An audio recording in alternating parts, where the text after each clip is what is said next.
Hello student, मैं सौरभ कोहली आपका हार्दिक स्वागत करता हूं अपने यूट्यूब चैनल में। प्यारे बच्चों, आज हम चर्चा करने वाले हैं क्लास 11th ज्योग्राफी के एनुअल एग्जामिनेशन की आंसर की। जी हाँ, जो कॉमन एनुअल एग्जामिनेशन हुआ है गवर्नमेंट स्कूल का दिल्ली में, क्लास 11th सब्जेक्ट ज्योग्राफी की जो आंसर की है वो आ चुकी है। उसके बारे में हम चर्चा करने वाले हैं। और जो कोई भी बच्चा हमारे चैनल के साथ नया जुड़ा हो, इस चैनल को सब्सक्राइब कर ले और बेल वाले बटन को ज़रूर प्रेस कर ले ताकि सारी नोटिफिकेशन उस तक ज़रूर मिल सके। चलिए शुरू करते हैं। तो पहला प्रश्न था हमारा, लू की किन्हीं दो प्रमुख विशेषताओं को स्पष्ट कीजिए। तो 3 इसमें बताई गई है, तो कोई 2 लिख सकते हैं हम। ये शुष्क, गर्म व पीड़ादायक पवनें हैं। ये उत्तरी मैदान में पंजाब से बिहार तक चलती हैं। इनकी गति दिल्ली और पटना के बीच तीव्र होती है। वो ये लिख सकते थे आप। दूसरा है, गंभीर सागरीय मैदान को स्पष्ट कीजिए। इसका उत्तर है, इंग्लिश में है कि explain the deep sea plain. दूसरे का उत्तर है, ये महासागरीय बेसिनों के मंद ढाल वाले क्षेत्र हैं। यह विश्व के सबसे चिकने तथा सपाट भाग हैं। गहराई 3000 से 6000 मीटर है। इनका निर्माण महीन कणों वाले अवसादों से हुआ है। कोई 2 पॉइंट लिखने हैं। तीसरा क्वेश्चन है, तरंग दैर्ध्य या तरंग आवृत्ति के बीच अंतर स्पष्ट कीजिए। Differentiate between wave length and wave frequency. तरंग दैर्ध्य यह 2 लगातार शिखरों या गर्तों के बीच की क्षैतिज दूरी है, और तरंग आवृत्ति यह 1 सेकंड के समानांतराल में दिए गए बिंदु से गुजरने वाली तरंगों की संख्या है। अथवा में इसमें प्रश्न था, महोर्मी व भाटा के बीच अंतर स्पष्ट कीजिए, यानी कि डिफरेंशिएट बिटवीन सर्ज एंड एब। महोर्मी यानी कि जलवायु संबंधी प्रभावों के कारण जल की गति को महोर्मी कहा जाता है। भाटा यानी कि उच्च शिखर व निम्न ज्वार के बीच का समय जब जल स्तर गिरता है वह भाटा कहलाता है। सेक्शन बी है, सोर्स बेस्ड क्वेश्चन है। तो उसका प्रश्न था, प्रजातियों की अनेक रूपता किसे कहते हैं? प्रजाति विविधता को। दूसरा है, हॉटस्पॉट क्या है? ऐसे क्षेत्र स्थान जहाँ प्रजातियों की संख्या अधिक हो हॉटस्पॉट कहलाते हैं। प्रजातियों की विविधता को कैसे मापा जाता है? समृद्धि, प्रकार तथा बहुलता से। Section C, short answer type question. भारतीय कृषि की समृद्धि मॉनसून वर्षा पर निर्भर करती है। कथन का विश्लेषण कीजिए। भारत की 64% जनसंख्या अपना जीवन यापन के लिए कृषि पर निर्भर है, जो मॉनसूनी वर्षा पर निर्भर है। दूसरा है पॉइंट, मॉनसून जलवायु की क्षेत्रीय विविधता अनेक प्रकार की फसलों को उगाने में मदद करती है।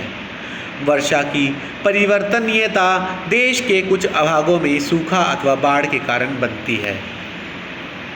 फोर्थ पॉइंट है, वर्षा का सही समय पर होना तथा पर्याप्त मात्रा में होना फसलों के उत्पादन को प्रभावित करता है।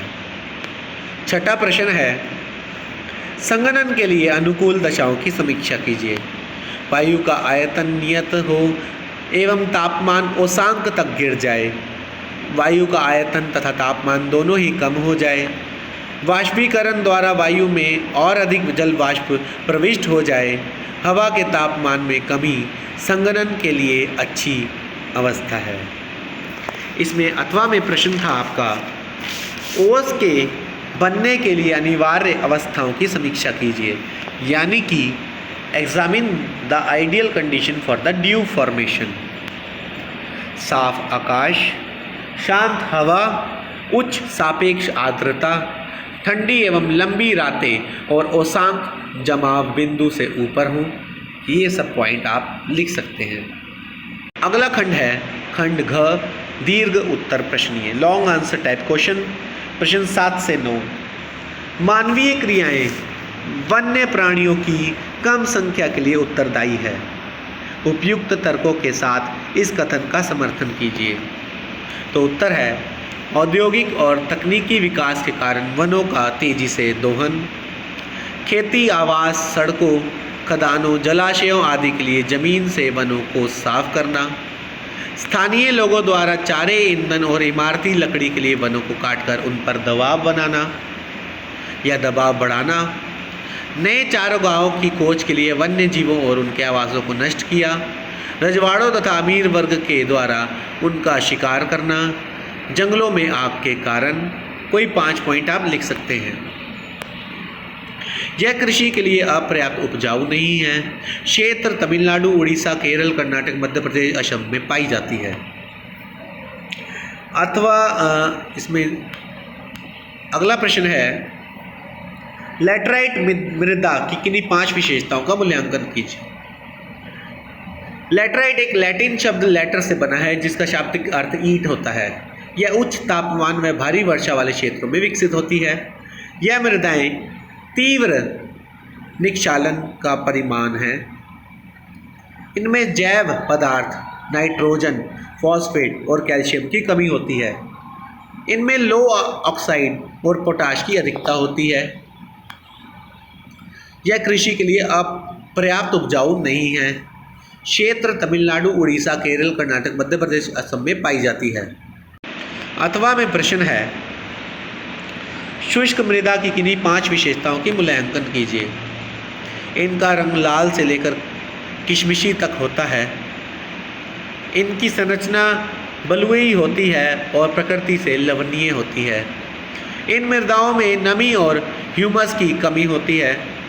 यह मृदाएं अनुवर हैं क्योंकि इसमें ह्यूमस और जैव पदार्थ कम मात्रा में पाए जाते हैं।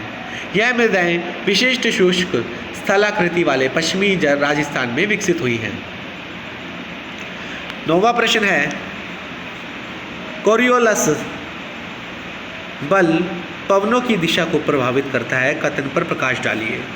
यानी कि highlight the statement the Coriolis force affect the direction of the wind. इस बल के प्रभाव से पवनें उत्तरी गोलार्ध में अपनी मूल दिशा से दाहिने तरफ व दक्षिणी गोलार्ध में बाईं तरफ विक्षेपित हो जाती हैं। जब पवनों का वेग अधिक होता है तब विक्षेपण भी अधिक होता है। यह बल ध्रुवों पर अधिक और विषुवत वृत्त पर अनुपस्थित होता है। यह बल दाब प्रवणता के समकोण पर कार्य करता है। जितना दाब प्रवणता अधिक होगी, पवनों का वेग उतना ही अधिक होगा और पवनों की दिशा उतनी ही अधिक विक्षेपित होगी। अब है अगला मानचित्र। मानचित्र में क्या क्या पूछा गया है, कोई 5 बताने हैं। भारतीय राजनीतिक मानचित्र में पंचमढ़ी जीवमंडल जो कि मध्य प्रदेश में था, गर्म मरुस्थल जलवायु का एक क्षेत्र राजस्थान में, उत्तर पूर्वी राज्य में वन मृदा क्षेत्र बता रखा है, वन मृदा क्षेत्र, नंदा देवी हिमाचल उत्तराखंड, पश्चिम बंगाल स्थित वेलांचली व अनूप वन क्षेत्र। तो ये सब बताए गए हैं। और प्रायद्वीपीय भारत में 50 सेंटीमीटर से कम वर्षा वाला क्षेत्र, तो ये सब बताए गए हैं। तो ये आपको बताने थे, ये मैप था। तो इस प्रकार ये पूरी जो इकाई है हमारी समाप्त होती है। इस चैनल के साथ आप जुड़े रहिए, इसे लाइक, शेयर और सब्सक्राइब करना बिल्कुल ना भूलें। धन्यवाद।